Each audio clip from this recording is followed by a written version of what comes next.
Hello student, welcome to our channel maths zone. আশা করি তোমরা সকলে ভালো আছো। আজকে আমরা ক্লাস 10-এর ওয়েস্ট বেঙ্গল বোর্ডের অংশীদারি কারবার চ্যাপ্টার নিয়ে আলোচনা করব, যেটা পাটিগণিতের একটি চ্যাপ্টার ওয়েস্ট বেঙ্গল বোর্ডের ম্যাথের চ্যাপ্টারের, এবং সেটি খুবই একটি ইম্পর্টেন্ট চ্যাপ্টার ক্লাস 10-এর জন্য। আশা করি তোমাদের ভিডিওটা খুবই ভালো লাগবে। যদি ভিডিওটি ভালো লেগে থাকে তাহলে ভিডিওটি লাইক করো, কমেন্ট করো এবং শেয়ার করো। সাবস্ক্রাইব করতে ভুলো না চ্যানেলটিকে, এবং সাবস্ক্রাইব বাটনের পাশে যে বেল আইকনটি আছে, নোটিফিকেশান বেল আইকনটি, সেটি প্রেস করে দাও, যাতে আমি যখনই ভিডিও আপলোড করব তার সাথে সাথে তোমরা নোটিফিকেশান পাও এবং ভিডিওটি সঙ্গে সঙ্গে দেখার সুযোগ পাও। তো চলো দেরি না করে শুরু করা যাক আজকের ভিডিও, অংশীদারি কারবার।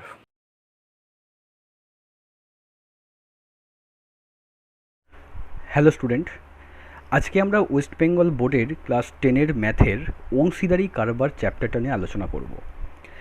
তো এই চ্যাপ্টারটা আলোচনা করার শুরুতে আমি বলে রাখি যে তোমাদেরকে ম্যাথের যে কোনো চ্যাপ্টার যখন শুরু করবে বা যখন পড়বে, তখন তার আগে সেই চ্যাপ্টার সম্পর্কে আইডিয়াটা একটু ভালো করে নেওয়া খুবই জরুরি। না হলে সেই চ্যাপ্টার সম্পর্কে যখন চ্যাপ্টার সংক্রান্ত কোনো অঙ্ক করতে যাবে, তখন সেই ক্ষেত্রে তোমাদের বিভিন্ন সমস্যার সম্মুখীন হতে হবে। তো যাই হোক, আমরা আজকে যে অংশীদারি কারবার চ্যাপ্টারটা নিয়ে আলোচনা করব, প্রথমে আমরা জানতে হবে যে অংশীদারি কারবার কাকে বলে। অংশীদারি কারবার হচ্ছে, ধরো তোমরা 3 বন্ধু বা 3 জন যে কোনো ব্যক্তি, 3 বা তার বেশি হতে পারে, যে কোনো 3 জন 4 জন ব্যক্তি ধরো একটা ব্যবসা স্টার্ট করবে। তাহলে সেই ব্যবসা শুরু করার জন্য 3 জনকে একসাথে মিলিত হয়ে ব্যবসাটা করতে হবে, এবং তাদেরকে কিছু মূলধন বা কিছু পরিমাণ টাকা জোগাড় করে ব্যবসাটাকে শুরু করতে হবে। এই যে 3 জন বা 4 জন যত ব্যক্তি হোক না কেন, তারা যে ব্যবসাটা শুরু করছে একসাথে, মানে যেটাকে আমরা পার্টনারশিপ বলি, সেইটাকেই তোমার বলা হয় অংশীদারি কারবার। তার মানে এক কথা যদি বলা যায় যে 2 বা ততোধিক ব্যক্তি যদি একসঙ্গে একটি ব্যবসা শুরু করেন, তবেই তাদেরকে আমরা তাকে বলবো অংশীদারি কারবার। এবার অংশীদারি কারবার শিখতে গেলে তোমাকে কয়েকটা টার্ম সম্পর্কে পরিচিত হতে হবে। কীরকম? যেমন প্রথম কথা আমি একটা কথা বললাম যে একটা ব্যবসা শুরু করার জন্য আমাদের কিছু টাকার প্রয়োজন। তাহলে টাকা বলতে যে টাকাটা প্রয়োজন হয় সেটা হচ্ছে মূলধন। কারণ যদি ধরো একটা দোকান খুলতে চাইছো বা সেই দোকানটা তুমি একটা ব্যবসা করতে চাইছো, মুদিখানার একটা ব্যবসা, তাহলে সেই মুদিখানা দোকানের ব্যবসাটা স্টার্ট করতে গেলে তোমাকে কি করতে হবে, সেখানে কিছু মালপত্র বা কিছু জিনিসপত্র তোমাকে কিনতে হবে। তাহলে সেই জিনিসপত্রগুলো কেনার জন্য টাকার প্রয়োজন। তাহলে সেই যে মূলধনটা, সেই মূলধনটা কে দেবে না, তোমরা যারা যে কজন মিলে ব্যবসাটা স্টার্ট করছে তারা সবাই মিলে কিছু টাকা জোগাড় করবে, বা তারা 3 জনে মিলে কিছু টাকা শেয়ার করবে। তাই সেটাই হচ্ছে, সেই টাকার পরিমাণটাই হচ্ছে মূলধন। 2 নম্বর কি? 2 নম্বর হচ্ছে লাভ্যাংশ। লাভ্যাংশ বন্টন। দেখো, তুমি ব্যবসা করছো কী জন্য? যে আমি ব্যবসাটা করে যাতে কিছু লাভ পাই বা কিছু টাকা সেখান থেকে উপার্জন করতে পারি, তবেই ব্যবসা করা। তাহলে আমি কিছু টাকা সেখানে ইনভেস্ট করলাম, যেটাকে মূলধন বলছি। তাহলে সেই ইনভেস্ট করে আমাকে তো সেই টাকাটা তুলতে হবে, মানে সেখান থেকে আমাকে একটা লাভ্যাংশ তুলতে হবে। তাহলে সেইটাই হচ্ছে লাভ্যাংশ, যেটা ধরো বছরের শেষে বা মাসের শেষে যে কোনো সময় সেটা যে লাভটা হবে, সেই লাভটা তোমরা নিজেদের মধ্যে ভাগ করে নিতে পারো। এবার 3 নম্বর, এই যে লাভ্যাংশটা ভাগ করবে, তাহলে লাভ্যাংশটা ভাগ করারও কিন্তু একটা নিয়ম দরকার। কীরকম নিয়ম দরকার? ধরো সাপোজ তুমি একটা ব্যবসা শুরু করেছো, সেই ব্যবসাতে 3 জন বন্ধু, ধরো এ, বি আর সি। এবার 3 জন বন্ধুর মধ্যে ধরো এ দিয়েছে 10,000 টাকা, বি দিয়েছে ধরো 5,000 টাকা, আর সি ধরো দিয়েছে 15,000 টাকা। তাহলে একজন 10,000 দিয়েছে, একজন 5,000 দিয়েছে, একজন 15,000 দিয়েছে। তাই যখন তোমার লাভটা হবে, সেই লাভটাকে যদি এখন 3 জনেই বলে যে আমরা সমান ভাগে ভাগ করে নেব, তাহলে তো সেক্ষেত্রে সমস্যার ব্যাপার। তার কারণ একজন সব থেকে বেশি টাকা দিয়েছে, তাহলে সে যে টাকাটা ব্যবসায় ইনভেস্ট করেছে, সব থেকে বেশি টাকা সে ইনভেস্ট করেছে, তাহলে কিন্তু তার প্রাপ্য লাভ্যাংশটা কিন্তু বেশি হওয়া উচিত। একই রকমভাবে যে সব থেকে কম ইনভেস্ট করেছে, তারও কিন্তু প্রাপ্য লাভ্যাংশটা কিন্তু কম হওয়া উচিত। এবার সেটা ডিপেন্ড করে তুমি ব্যবসাটা যখন শুরু করছো, সেই ব্যবসাতে কীরকম শর্তে তোমরা স্টার্ট করছো। অনেক সময় শর্ত এরকম হয় যে, তোমার শর্ত এরকম হলো যে সমান ভাগে ভাগ করা হবে, যে যেমনই টাকা দিক না কেন, সেটাকে আমরা লাভ্যাংশ যেটা পাবো, সেই লাভ্যাংশটা আমরা সমান ভাগে ভাগ করা হবে। 2 নম্বর কী অপশন হতে পারে? 2 নম্বর অপশন হচ্ছে, যে যেমন টাকা দিয়েছে, যে বেশি টাকা দিয়েছে, ইনভেস্ট করেছে, সে বেশি লাভ্যাংশ পাবে, যে কম টাকা দিয়েছে সে কম লাভ্যাংশ পাবে। তার মানে সেটাকে বলা হয় অনুপাত হিসাবে। তাহলে যে যেমন টাকা দিচ্ছে তার অনুপাত হিসেবে লাভ্যাংশটা ভাগ হবে। কারণ অনুপাত আমরা আগে জেনেছি, অনুপাত সেই হিসেবে অনুপাত তৈরি করা হয় যে কম্পেয়ার বা তুলনা করা হিসাবে। তাই যে কম টাকা দিয়েছে সে এখানে কম টাকা পাবে এবং যে বেশি টাকা দিয়েছে সে এখানে বেশি টাকা পাবে। আবার 3 নম্বর, ধরো তোমরা 3 জন ব্যবসা শুরু করলে, কিন্তু ব্যবসা শুরু করার সময় দেখা গেল যে 3 জনের মধ্যে 2 জন বলল যে আমরা কিন্তু ব্যবসায় থাকতে পারবো না, মানে দোকানে কিন্তু আমরা থাকতে পারবো না। ধরো সাপোজ এ আর সি বলল যে আমরা দোকানে থাকতে পারবো না, বি বলল ঠিক আছে আমার তো কোনো কাজ নেই, তাহলে আমি দোকানটাকে চালনা করব। তাহলে বি কী করছে, বি 5,000 টাকা দিয়েছে ঠিকই, তার সঙ্গে সঙ্গে সেই কিন্তু তার সময় এবং শ্রম দুটোই কিন্তু সেই কাজেতে নিয়োগ করছে। তাহলে বি যদি তোমার সেই কাজটা নিজে করে তাহলে সেইখান থেকে বিকে তো একটা সাম্মানিক একটা কিছু দিতে হবে, মানে যেটাকে আমরা বলি বেতন বা সাম্মানিক ভাতা বলা যায়। তাহলে বিকে সেই অনুসারে একটা সাম্মানিক ভাতা দিতে হবে আমাকে। তাহলে কারণ তোমার বি যদি কাজটা না করতো তাহলে তো অন্য কাউকে তো তোমাকে দোকানে চালনা করার জন্য রাখতে হতো, যেখানে বি তোমার করছে তাহলে বিকে একটা সাম্মানিক ভাতা দিতে হবে। তাহলে সেক্ষেত্রে বি কিন্তু লাভ্যাংশ যেমন হিসাবে অনুপাত হিসাবে হোক বা সমান ভাগে হোক সেটা পাবেই, তার সঙ্গে সঙ্গে তার যে সাম্মানিক ভাতাটা সেটাও কিন্তু সেই বি পাবে। সেখানে কিন্তু এ আর সি পাবে না, কারণ এ আর সি কিন্তু ওখানে কোনো শ্রম বা টাইম কিন্তু দিচ্ছে না। এটাকে কিন্তু খুব ভালো করে বুঝে রাখতে হবে। এইখানে আমাদের এই কটা জিনিস আমাদের খুব মাথায় রাখতে হবে। এক হচ্ছে মূলধন কাকে বলবো, লাভ্যাংশ কাকে বলবো, আর 3 নম্বর হচ্ছে লাভ্যাংশ কীভাবে বন্টন করব। তাহলে প্রথম কথা হচ্ছে আমাকে ব্যবসা শুরু করতে হবে, তার জন্য মূলধন দরকার। দ্বিতীয় হচ্ছে ব্যবসা শুরু করার পর ব্যবসা শেষে যে লাভটা হবে বা বছরের শেষে যে লাভটা হবে সেই লাভটা দেখতে হবে। 3 নম্বর হচ্ছে যে লাভ্যাংশ বন্টনটা হবে, মানে আমার যে লাভটা হচ্ছে সেই লাভটা আমাদের নিজেদের মধ্যে ভাগ করে নিতে হবে, সেই জিনিসটাকেও কিন্তু খেয়াল রাখতে হবে। এবার আমরা অংশীদারি কারবারেরই মানে ব্যবসারই কিছু টাইপ সম্পর্কে আলোচনা করি। কীরকম টাইপ, ধরো রাম, শ্যাম আর রোহিত 3 জন বন্ধু ঠিক করলো যে একটা ব্যবসা শুরু করবে। রাম কি করলো, রাম ধরো একটা ব্যবসা, সেই ব্যবসাতে ধরো 10,000 টাকা দিল। শ্যাম সেই ব্যবসাতে ধরো 15,000 টাকা দিল, আর রোহিত দেখা গেল 8,000 টাকা দিল। এবার তারা ব্যবসাটা শুরু করলো। ব্যবসাটা ঠিক স্টার্ট করার যখন 4 মাস ধরো পেরিয়ে গেল, তো 4 মাস পর হঠাৎ এদের 3 জন বন্ধুর কাছে তাদের আর একজন চতুর্থ বন্ধু চলে আসে, তার নাম ধরো রহিম। রহিম এসে শুনলো যে এরা 3 জন ব্যবসা শুরু করেছে। তখন রহিম বলল যে তাহলে তো তোদের সঙ্গে আমিও ব্যবসা শুরু করতে পারি, তাহলে আমাকে কি করতে হবে। তখন এরা নিজেরা ঠিক করে বলল যে ঠিক আছে, ব্যবসায় যোগ দিতে গেলে কিছু মূলধন ব্যবসায় দিতে হবে। তখন রহিম বলল ঠিক আছে, আমার সামর্থ্য মতো আমি কিছু মূলধন দেব। তখন রহিম কি করলো, রহিম দেখা গেল 20,000 টাকা ব্যবসাতে নিয়োগ করলো। তাহলে রহিম কিন্তু ব্যবসায় এসছে কতদিন পর, 4 মাস পর। তাহলে এখন প্রশ্নটা হচ্ছে যে যখন ব্যবসাটা শুরু হয়েছিল তখন থেকে কিন্তু রাম, শ্যাম আর রোহিত এই 3 জন কিন্তু ব্যবসার মধ্যে ছিল বা ব্যবসাটা একসাথে স্টার্ট করেছিল। রহিম এসেছে 4 মাস পর। তাহলে এবার যদি 1 বছর পর যে লাভটা হবে সেই লাভটা কি 4 জনে একই হারে পাবে, মানে তাদের এই টাকার অনুপাত হিসেবেই তারা পাবে? অ্যান্সারটা হচ্ছে না, তারা সেইভাবে পাবে না। তাহলে তারা কীভাবে পাবে? রাম দেখো, রাম, শ্যাম আর রোহিত যেহেতু প্রথম থেকেই ব্যবসাতে আছে, তাহলে বছরে যে লাভটা হয়েছে সেই লাভটা তো 12 মাসের লাভ। তাহলে 12 মাসের লাভ, তাহলে 12 মাসের লাভ যদি হয়, প্রথম 4 মাস তো এরা 3 জনেই ব্যবসাতেই খেটেছে, মানে 3 জনের যে মূলধনটা প্রথম 4 মাসে তো এই 3 জনের রয়েছে। তখন তো রহিম ছিল না, রহিম এসছে 4 মাস পর। তাহলে রহিমের টাকাটা কিন্তু এই 12 মাস খাটছে না ব্যবসাতে। তাহলে রহিমের টাকাটা 12 মাস না খেটে কত মাস খাটছে, দেখো সে 4 মাস পর এসছে, তার মানে তার খাটছে 12 - 4 মানে 8 মাস, যেখানে এই 3 জনেরই কিন্তু 12 মাস করে খাটছে।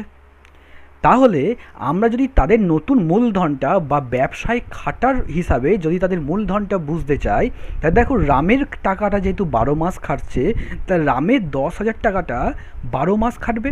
তার মানে রামের যে রামের যে টাকাটা খাটবে সেটা কত হবে, 10,000 × 12 এত টাকা। তার মানে 1,20,000 টাকা।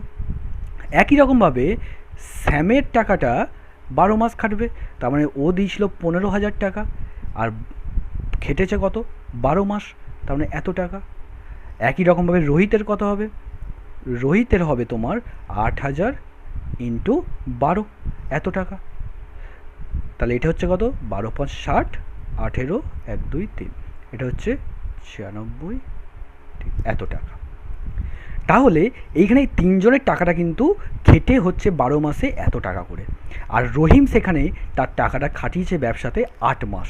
তাহলে রহিমের যে টাকাটা খাটবে ব্যবসাতে সেটা হবে কতদিন, 8 মাস যেহেতু খাটছে, তার মানে 8 মাস খাটার জন্য রহিমেরটা হবে দিয়েছিল 20,000, তার সঙ্গে কত গুণ 8 গুণ, তার মানে তার হয়ে গেল কত 1,60,000 টাকা। তাহলে একটা জিনিস খেয়াল করে দেখো, এইখানে আমরা যে নতুন মূলধনটা ব্যবসায় পেলাম সেটা কি হলো 12 মাসের হিসাবে, যে রামের গোটা বছরে টাকাটা ব্যবসায় খেটেছে কত টাকা, এত টাকা। শ্যামের ক্ষেত্রে খেটেছে কত টাকা, এত টাকা, 1,80,000 টাকা। আর রোহিতের খেটেছে 96,000 টাকা, রহিমের খেটেছে 1,60,000 টাকা। তাহলে এবার যদি আমরা অনুপাতে ভাগ করি তাহলে দেখো প্রত্যেকের মূলধন কিন্তু আমি যার যতদিন খেটেছে সেই হিসাবে বের করে নিয়েছি। এবার এদের যদি আমি অনুপাতটাকে বের করতে চাই তাহলে কিন্তু আমাকে এইগুলোর অনুপাত বের করলেই হয়ে যাবে। তার মানে 1,20,000 ইস্টু 1,80,000 ইস্টু 96,000 ইস্টু 1,60,000। তাহলে এইভাবে তাদের টাকাগুলো আমার এইভাবে অনুপাত হচ্ছে। তাহলে অনুপাতটা কত হয়ে যাচ্ছে 120 ইস্টু 180 ইস্টু 96 ইস্টু 160। এবার আমরা এটাকে অনুপাতটাকে আরও সরল ফর্মে বের করে নিয়ে আমরা তারপর কিন্তু লাভটাকে বের করতে পারবো। লাভ কী করে বের করতে হয়, মানে কীভাবে আমরা প্রত্যেকের পরিমাণটাকে লাভের পরিমাণটাকে বের করব।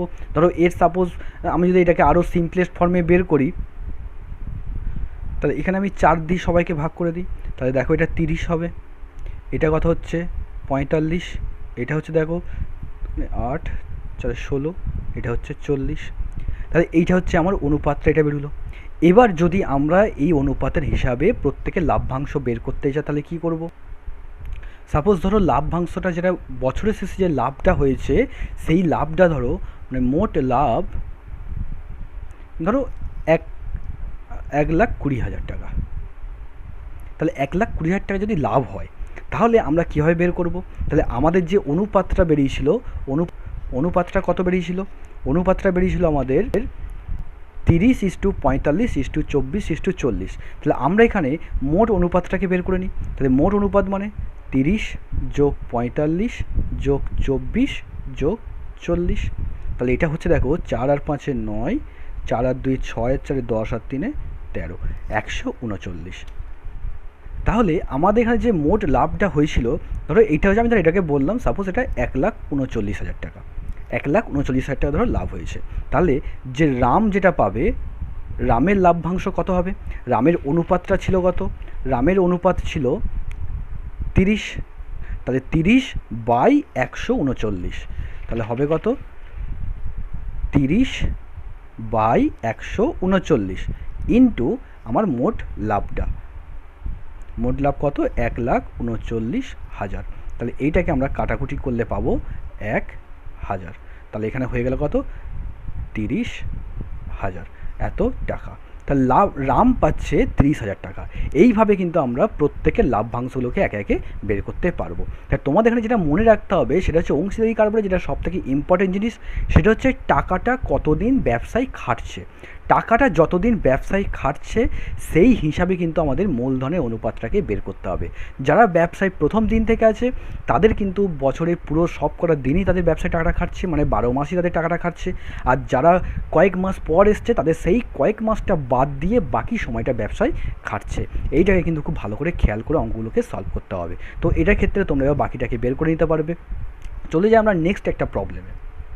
তো নেক্সট প্রবলেমে যাওয়ার আগে একটা কথা এখানে বলে দিই, এইখানে যে অঙ্কটা আমরা করলাম সেইখানে 3 জন প্রথমে ব্যবসায় আগে থেকে ছিল আর রহিম এসছে পরে। এই ধরনের যদি কোনো অংশীদারি কারবার হয় তখন সেই ধরনের অংশীদারি কারবারগুলোকে আমরা বলবো মিশ্র অংশীদারি কারবার। আর যদি মানে সবাই একই টাইমে ব্যবসায় যোগদান করেনি, মানে একসাথে যোগদান করেনি, বা প্রত্যেকের টাকা তোমার একই সময় খাটেনি, এই ধরনের সমস্যাকে আমরা মিশ্র অংশীদারি কারবার বলবো। আর যদি তোমার সবাই একসাথেই ব্যবসা স্টার্ট করে, মানে প্রত্যেকের টাকা যদি একই সময়ের জন্য ব্যবসায় খাটে, তখন সেটাকে আমরা বলবো সরল অংশীদারি কারবার। ঠিক আছে, তো চলো আমরা নেক্সট অঙ্কে চলে যাই। নেক্সট অঙ্কটা হচ্ছে তোমাদের 14 নম্বর কোষে দেখি 14-তে, কোষে দেখি 14-র 6-এর অঙ্কটায় কি বলা আছে? 3 বন্ধু যথাক্রমে 8,000 টাকা, 10,000 টাকা ও 12,000 টাকা সংগ্রহ করে এবং ব্যাংক থেকে কিছু টাকা ধার নিয়ে একটি ব্যবসা শুরু করে। তাহলে এখানে ভালো করে দেখো, 3জন বন্ধু কিন্তু একই সময়ে ব্যবসাটা শুরু করেছে। তার মানে এখানে কিন্তু আমার অংশীদারি কারবারটা কিন্তু সরল অংশীদারি কারবার। তাহলে 3জন যখন একই সময়ে ব্যবসা শুরু করেছে, তাহলে ব্যবসায় যে টাকাটা খাটবে তাদের একই সময় টাকাটা খাটবে। আর তার সঙ্গে কী করেছে, তারা ব্যাংক থেকে কিছু টাকা ধার নিয়েছে। বছরের শেষে তারা দেখলেন 13,400 টাকা লাভ হয়েছে। সেই লাভ থেকে ব্যাংকের বছরের কিস্তি 5,000 টাকা শোধ দেওয়ার পর বাকি টাকা তারা মূলধনে অনুপাতে ভাগ করে নিলেন। লাভ্যাংশ থেকে কে কত টাকা পাবে? দেখো, তোমাদের যেটা অঙ্কেতে ভালো করে খেয়াল করতে হবে, সেটা আমি প্রথমেই বলেছিলাম যে লাভ্যাংশটা কীভাবে বন্টন হচ্ছে। এইখানে যে লাভটা হচ্ছে, সেই লাভ্যাংশটা কিন্তু পুরোটাই বন্টন হচ্ছে না। প্রথমে সেই লাভ্যাংশটাকে কি করেছে, বছরের ব্যাংকের কিস্তি যে 5,000 টাকাটা আছে সেটাকে ব্যাংকে শোধ করে দিচ্ছে। তাহলে ব্যাংকে আগে টাকাটা শোধ করে দেওয়ার পর যে টাকাটা বাকি থাকছে, সেই বাকি টাকাটা তারা কিন্তু মূলধনের অনুপাতে ভাগ করে নিচ্ছে। তাহলে আমরা যে এই টাকাটাকে মূলধনের অনুপাতে ভাগ করব, সেটা কোন টাকাটাকে করব? ব্যাংকের কিস্তিটা শোধ করার পর। তার মানে বাকি লাভ্যাংশ কত করে থাকবে? তাহলে বাকি লাভ্যাংশ থাকবে 13,400 বিয়োগ 5,000, তাহলে এত টাকা। তাহলে থাকছে কত? 8,400 টাকা। তাহলে এত টাকা কিন্তু লাভ্যাংশ পড়ে থাকছে। এবার সহজেই তোমরা বুঝতে পারছো যে এই টাকাটা এবার ওরা 3জন নিজেদের মধ্যে মূলধনের অনুপাতে ভাগ করে নিচ্ছে। যেহেতু এটা সরল আছে বা সরল অংশীদারি কারবার, তাহলে সরাসরি তারা নিজেদের যে মূলধন আছে সেই অনুপাতই তারা পাবে। তাহলে আমাদের এদের মূলধনের অনুপাতটাকে বের করতে হবে। তাহলে 3জনের মূলধনের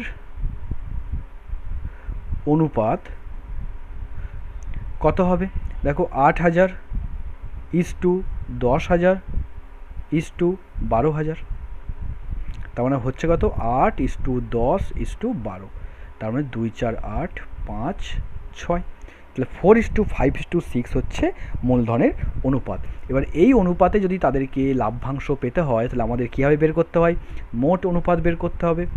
তাহলে মোট অনুপাত হবে আমার 4 + 5 + 6। তাহলে 4 আর 5 9 + 6 15।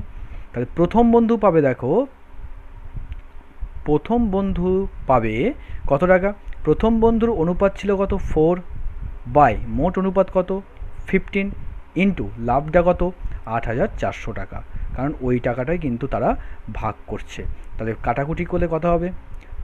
15 দিক আর 5 দিক কাটলে 5 একে 5, 5 দুগুণে 10, 5 8 40 0, 3 দিক কাটলে 3 4 12, সরি ভুলে গেল, 5 3 15, আর 5 একে 5 আর 3, 5 6 30, 4 5 আর 1680, আর 3 দিয়ে কাটলে হচ্ছে 3 5 আর 15, 1 3 6 18 0। তাহলে হচ্ছে কত? 4 × 560 টাকা। তার মানে 4 6 24, 4 5 20 আর 2 22, এত টাকা। এটা হচ্ছে প্রথম বন্ধু পাচ্ছে। দ্বিতীয় বন্ধু কত টাকা পাবে? তাহলে দ্বিতীয় বন্ধু পাবে, দেখো 1/15, 1/15 হবে না, সরি 5/15 হবে, কারণ দ্বিতীয় বন্ধু লাভ অনুপাত কত আছে? 5। তাহলে 5/15 ইন্টু লাভ্যাংশ কত আছে? 8,400 টাকা। তাহলে হয়ে যাচ্ছে কত? এটা দিয়ে কাটলে একই রকম 560ই হবে এটা। তাহলে 5 × 560 কত টাকা হচ্ছে? 5 6 30, 5 5 25 আর 3 28, 2800 টাকা হচ্ছে। তারপর তৃতীয় বন্ধু কত টাকা পাবে? তৃতীয় বন্ধু পাবে, দেখো তৃতীয় বন্ধুর অনুপাত কত আছে? 6। তাই তৃতীয় বন্ধুর ক্ষেত্রে 6/15 ইন্টু 8,400, এত টাকা। তাহলে কাটাকুটি করলে এটা আসছে কত 560, তাহলে 6 ইন্টু 560 এত টাকা। তাহলে 6 শূন্য শূন্য 6 6 36, 6 5 30 আর 3 33, 3360 টাকা। তাহলে প্রথম বন্ধু লভ্যাংশ পেল 2240 টাকা, দ্বিতীয় বন্ধু পেল 2800 টাকা এবং তৃতীয় বন্ধু পেল 2360 টাকা। এইভাবে কিন্তু আমরা লভ্যাংশগুলোকে বের করতে পারলাম। তাহলে আমাকে খেয়াল রাখতে হবে যে সরল অংশী কারবারে আছে নাকি মিশ্র অংশী কারবারে আছে। তো এরপরে আমরা একটা অঙ্ক সলভ করব যেটা আমাদের মিশ্র অংশী কারবারে আছে। তো চলো দেখি নেক্সট অঙ্কটা। নেক্সট কোশ্চেনটা হচ্ছে তোমাদের বইয়েরই কোষে দেখি 14 11 অঙ্কটা। 11 অঙ্কটা দেখো কি বলেছে, যেটা খুব ইম্পর্টেন্ট অঙ্ক। এটা একটা বছরের শুরুতে শ্রীকান্ত ও সৈফুদ্দিন 2,40,000 টাকা ও 3 লাখ টাকা দিয়ে একটি মিনি বাস ক্রয় করে চালাতে থাকেন। তাহলে কী করেছে, শ্রীকান্ত আর সৈফুদ্দিন কিন্তু টাকা দিয়ে একটা মিনি বাস ক্রয় করেছে, মানে একটা ব্যবসা শুরু করেছে। 4 মাস পর দেখো 4 মাস পর তাদের বন্ধু পিটার 81,000 টাকা নিয়ে তাদের সঙ্গে যোগ দিলে শ্রীকান্ত ও সৈফুদ্দিন তাদের মূলধনের অনুপাতে সেই টাকা তুলে নেন। তাহলে সেই টাকা মানে কোন টাকাটা, এই যে পিটার যে টাকাটা দিয়েছে, পিটার কত টাকা দিয়েছে 81,000 টাকা। তাহলে এই যে 81,000 টাকাটা পিটার দিল, সেই 81,000 টাকাটা কিন্তু শ্রীকান্ত আর সৈফুদ্দিন নিজেদের মূলধন অনুপাতে টাকাটা তুলে নিয়েছে। এবার প্রশ্নটা হচ্ছে যে বছরের শেষে 39,150 টাকা লাভ হলে লাভ্যাংশ থেকে কে কত টাকা পাবেন। তাহলে এখানে খেয়াল করে দেখো, এখানে কিন্তু আমার অংশীদারি কারবারটা সরল নয়, এখানে অংশীদারি কারবারটা কিন্তু আমার মিশ্র অংশীদারি কারবার। তার কারণ কি, এখানে কিন্তু তিনজন শ্রীকান্ত, সৈফুদ্দিন এবং পিটার একসাথে ব্যবসা শুরু করেনি। প্রথমে শ্রীকান্ত এবং সৈফুদ্দিন শুরু করেছিল, পরে পিটার এসে সেই ব্যবসায় যোগদান করেছে। তাহলে একটা জিনিস খেয়াল করে দেখো, প্রথম আমাকে কি বলেছে, পিটার যে টাকাটা দিয়েছে সেই টাকাটা শ্রীকান্ত আর সৈফুদ্দিন মূলধনের অনুপাতে তুলে নিয়েছে। তাহলে আমরা আগে এই টাকাটাকে শ্রীকান্ত আর সৈফুদ্দিন কত করে পাবে সেটাকে বের করে নিই। তাহলে শ্রীকান্ত আর সৈফুদ্দিন যদি এই টাকাটা মূলধনের অনুপাতে পেয়ে থাকে, তাহলে আমাকে আগে মূলধনের অনুপাতটা বের করতে হবে। তাহলে শ্রীকান্ত ও সৈফুদ্দিনের মূলধনের অনুপাত কত হবে, দেখো 2,40,000 ইস্টু 3 লাখ। তাহলে আমার এখানে হয়ে যাচ্ছে 24:30, তার মানে 4:5। তাহলে 4:5 কিন্তু আমার এখানে কি আসছে, শ্রীকান্ত সৈফুদ্দিনের মূলধনের অনুপাতটা আসছে। এবার এই অনুপাতে কি করছে, পিটারের যে 81,000 টাকাটা সেটা এরা দুজন তুলে নিচ্ছে। তার মানে শ্রীকান্ত কত পাবে, তাহলে শ্রীকান্ত পাবে কত 81,000 ইন্টু, এবার এই যে অনুপাতটা এর আবার মোট অনুপাত বের করতে হবে। তাহলে এর মোট অনুপাত কত হবে, 4 + 5 = 9। তাহলে শ্রীকান্ত পাবে, দেখো শ্রীকান্তের অনুপাত হচ্ছে 4 আর মোট অনুপাত হচ্ছে 9। তাহলে এইটা দিয়ে কাটাকুটি করলে আমরা কত পাবো, 9,000। তাহলে আমরা এখানে পেয়ে যাচ্ছি কত, 36,000 টাকা। একই রকম সৈফুদ্দিন কত টাকা পাবে, সৈফুদ্দিন পাবে 81,000 গণিত সৈফুদ্দিনের মূল অনুপাত কত 5 আর মোট অনুপাত হচ্ছে 9। তার মানে এখানে কাটাকুটি করলে কত হচ্ছে 9,000, তার মানে হয়ে যাচ্ছে কত 45,000 টাকা। তাহলে এই দুটো অনুপাত শ্রীকান্ত পাবে 36,000 এবং সৈফুদ্দিন পাবে 45,000 টাকা। এবার কি বলেছে, এবার বলেছে যে এত টাকা যোগ দিয়ে শ্রীকান্ত সৈফুদ্দিন তাদের মূলধন অনুপাতে টাকা তুলে নিচ্ছে, বছরের শেষে এত টাকা লাভ হলে লাভ্যাংশ থেকে কে কত টাকা পাবে। এবার লাভ্যাংশ থেকে কে কত টাকা পাবে যদি হিসাব করা হয় মানে তিনজনের মধ্যে, তাহলে আমাকে তিনজনের এবার অনুপাত বের করতে হবে। তাই তিনজনের অনুপাত বের করার আগে কার টাকাটা কত টাকা কতদিন খাটছে ব্যবসাতে সেইটাকে আমাকে বুঝতে হবে। দেখো ভালো করে খেয়াল করে, শ্রীকান্ত আর সৈফুদ্দিন যখন ব্যবসাটা শুরু করেছিল তার 4 মাস পর পিটার যোগদান করেছে। তাহলে সেই যে 4 মাস, সেই 4 মাস তো শ্রীকান্ত আর সৈফুদ্দিনের পুরো টাকাটাই খেটেছে ব্যবসাতে।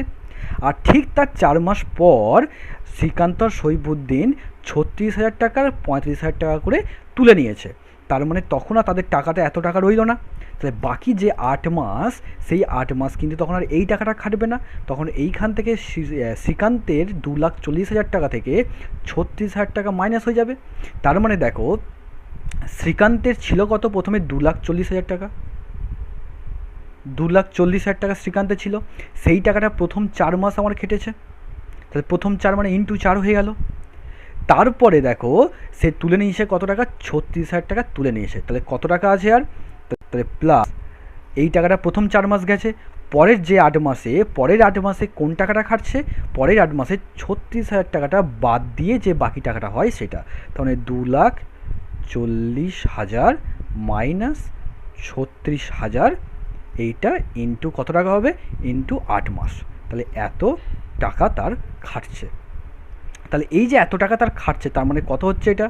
দেখো এটাকে করলে হচ্ছে 96, 9,60,000 টাকা প্লাস, আর এটা করলে তোমার আসছে কত?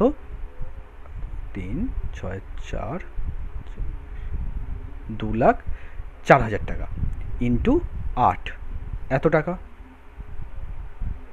তাহলে কত হচ্ছে? 9,60,000 টাকা প্লাস এটা করলে হচ্ছে 8, 4, 32, 3, 16, এত টাকা। তাহলে এই দুটোকে যোগ করলে আমার আসবে কত?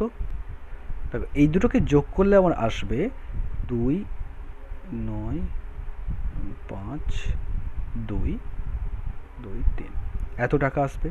এটা আসবে আমার শ্রীকান্তের টাকাটা। একই রকমভাবে যদি আমরা সৈফুদ্দিনের বের করি, তাহলে সৈফুদ্দিনের প্রথমে দেখো ছিল আমার 3 লাখ টাকা ছিল। 3 লাখ টাকাটা প্রথম 4 মাস আমার খেটেছে, তাহলে ইন্টু 4 প্লাস তারপরের যে টাকাটা সে তুলে নিয়েছে কত টাকা? 45,000 টাকা। তাহলে 45,000 টাকা যে তুলে নিয়েছে, তার মানে তার কাছে আছে কত টাকা এখন? 3 লাখ মাইনাস 45,000। এই টাকাটা খাটছে কতদিন? 8 মাস। তাহলে এত টাকা হচ্ছে তার এখন বর্তমান মূলধন, বা 12 মাসের যে টাকাটা মূলধনটা খেটেছে সেটা হচ্ছে এত টাকা। তাহলে সমান কত হচ্ছে? দেখো 4, 3, 12 প্লাস এটা হচ্ছে কত? 3, 5, এত ইন্টু 8, তার মানে হচ্ছে কত? 2, 3, 4, 5 প্লাস 8, 5, 40, 4, 8, 5, 40, 44, 8, 16, 20, 2, 3, এত টাকা। তাহলে এই দুটোকে যোগ করলে আমরা আসছে কথা দেখো, 4, 2, 3, 1, 2, 3, 4, এত টাকা। তাহলে এত টাকা হচ্ছে আমার কার? এটা হচ্ছে শ্রীকান্তের, আর এটা হচ্ছে কার? সৈফুদ্দিনের। এবার আসছে থার্ড ম্যানকে, সেটা হচ্ছে পিটার। যে তৃতীয় বন্ধু ছিল সে হচ্ছে পিটার। তাহলে পিটারের টাকাটা কত টাকা কতদিন কাটবে বা কীভাবে কাটবে? পিটারের টাকাটা দেখো, পিটারেরটা হবে, পিটারের টাকা ছিল কত টাকা? পিটারের টাকা দিয়েছিল কিন্তু আমার 81,000 টাকা। তাহলে 81,000 টাকা সে দিয়েছিল 4 মাস পর। তার মানে সেই 4 মাস খাটেনি। তাহলে 12 মাসের মধ্যে 4 মাস বাদ দিয়ে যে বাকি 8 মাস খাতে, সেই 8 মাসটা কিন্তু আমার এখানে পিটারের টাকাটা খেটেছে। তাহলে পিটারের যে মূলধনটা হবে সেটা কত হবে? সেটা হবে 81,000 ইন্টু 8, এত টাকা। তাহলে 81,000 ইন্টু 8 করলে আসছে 8 কে 8, 64, এত টাকা। তাহলে এবার আমরা পেয়ে গেলাম কি? আমরা যেটা পেয়ে গেলাম সেটা হচ্ছে যে শ্রীকান্তের টাকা হচ্ছে এত টাকা, সৈফুদ্দিনের টাকাটা খেটে হয়েছে এত টাকা, আর টাকাটা খেটে হয়েছে কত? 6,48,000 টাকা। তাহলে এবার এই তিনজনের মূলধনের আমরা অনুপাত বের করতে পারবো। কীভাবে বের করব? তাহলে শ্রীকান্তের কত টাকা ছিল? 25,92,000। তাহলে 25,92,000 ইস্টু সৈফুদ্দিনের কত টাকা ছিল? 32,40,000 টাকা। তাহলে 32,40,000 টাকা। আর পিটারের হয়েছে 6,48,000 টাকা। তাহলে যদি অনুপাত বের করি, 3টে শূন্য চলে যাচ্ছে, তাহলে 25,92 ইস্টু 3,240 ইস্টু 648। এবার যদি একে কাটাকুটি করা হয়, কত দিয়ে কাটবো? দেখো প্রত্যেকটা নাম্বারকে 9 দিয়ে যাবে, 5 আর 2 7, আর 2 9, 9 18, প্রত্যেকটাকে দেখো 9 দিয়ে ভাগ করে যাবে। তাহলে 9 দুগুণে 18, 7, 9×8 = 72, 7 9×8 = 72, এটা এখানে কথা হচ্ছে 9 2 8 9 3 27, 5 9 6 54, 9 7 63, 9 2 18। তাহলে আবার দেখো এখন 9 দিয়ে যাবে, তাহলে আবার 9 দিয়ে গেলে 9 3 27, 9 2 18, 9 4 9 8, এবার 8 দিয়ে চলে যাবে, তাহলে 4:5:1। তাহলে আমার অনুপাতটা চলে এলো 4:5:1। এবার আমরা এই অনুপাতে কিন্তু আমরা যে লাভ্যাংশটা হয়েছে সেই লাভ্যাংশটাকে বের করতে পারবো। তাহলে আমাদের প্রথম কাজ কী করতে হবে? প্রথম করতে হবে যেটা মোট অনুপাতটা বের করে নিতে হবে। তাহলে মোট অনুপাত যেটা পাবো সেটা কত হচ্ছে 4 + 5 + 1 মানে হচ্ছে 10। তাহলে যখন শ্রীকান্ত কত টাকা পাবে? তাহলে শ্রীকান্ত পাবে 4 অনুপাত ছিল, তাহলে 4 বাই মোট অনুপাত হচ্ছে 10 ইন্টু আমার লাভ্যাংশটা কত টাকা হয়েছিল? লাভ্যাংশটা হয়েছিল 39,150। তাহলে আমার এখানে আসছে 39,150 টাকা। তাহলে 10 কেটে গেল, তাহলে হচ্ছে আমার কত? 4 5 20, 6 4 9 36, 4 3 12 আর 3 15, 15,660 টাকা। আর সৈফুদ্দিন কত টাকা পাবে? সৈফুদ্দিন পাবে দেখো 5 ছিল, নিচে 10 ইন্টু 39,150 এত টাকা। তার মানে 10 কেটে গেল, তাই 5 দিয়ে গুণ করলে 5 5 25, 5 5 আর 2 7, 5 9 45, 5 3 15 আর 4 19 এত টাকা। আর পিটার পাবে কত? পিটার পাবে দেখো, পিটারে হচ্ছে 1, তাহলে 1/10 ইন্টু 39,150 এত টাকা। তাহলে হয়ে যাচ্ছে কত? 10 কেটে গেলে 3915 টাকা। তাহলে আমরা কিন্তু এখান থেকেই 3 জনের কিন্তু লাভ্যাংশ বের করে ফেলতে পারলাম। তাহলে তোমাদের যেটা বোঝার জিনিস আমি বারবার করে আবারও বলছি, যেটা বুঝতে হবে সেটা হচ্ছে কী ধরনের অংশীদারি কারবার আছে এখানে, সরল না মিশ্র। যদি সরল থাকে তাহলে তো সিম্পলি বেরিয়ে যাবে, সোজাভাবে তোমার সেটাই দেওয়া আছে, যে মূলধনগুলো দেওয়া আছে তাদের অনুপাত বের করলেই কিন্তু আমরা ফাইন্ড করতে পারবো। আর যদি তোমার সরল না হয়ে মিশ্র হয় তাহলে সেই ক্ষেত্রে কিন্তু তাদের টাকাটা কার কত টাকা কতদিন খাটছে সেইটাকে কিন্তু হিসাব করে বের করতে হবে। তারপরে কিন্তু তাদের মূলধনের অনুপাতটা কিন্তু বের করতে হবে, তবেই কিন্তু তুমি তাদের লাভ্যাংশটাকে বের করতে পারো। তো আশা করি তোমাদের ভিডিওটা খুবই ভালো লেগেছে। যদি ভিডিওটি ভালো লেগে থাকে তাহলে তোমরা লাইক করো, কমেন্ট করো, শেয়ার করো এবং চ্যানেলটিকে সাবস্ক্রাইব করতে ভুলো না। সাবস্ক্রাইব বাটনের পাশেই যে নোটিফিকেশান বেল আইকনটি আছে সেটি প্রেস করে দাও, যাতে আমি ভিডিও আপলোড করার সাথে সাথে তোমরা নোটিফিকেশান পাও। আর আমি চেষ্টা করব তোমাদের এরপরে বিভিন্ন চ্যাপ্টার নিয়ে তোমাদের কাছে রিপ্রেজেন্ট করার, যাতে তোমরা এই লকডাউনের সময় তোমরা খুব সহজেই বাড়িতে বসেই পড়াশোনাটাকে কন্টিনিউ করতে পারো। আর তোমরা এই লকডাউনের সময় সবাই সুস্থ থাকো, ভালো থেকো, সকলে সাবধানে থেকো। বাই।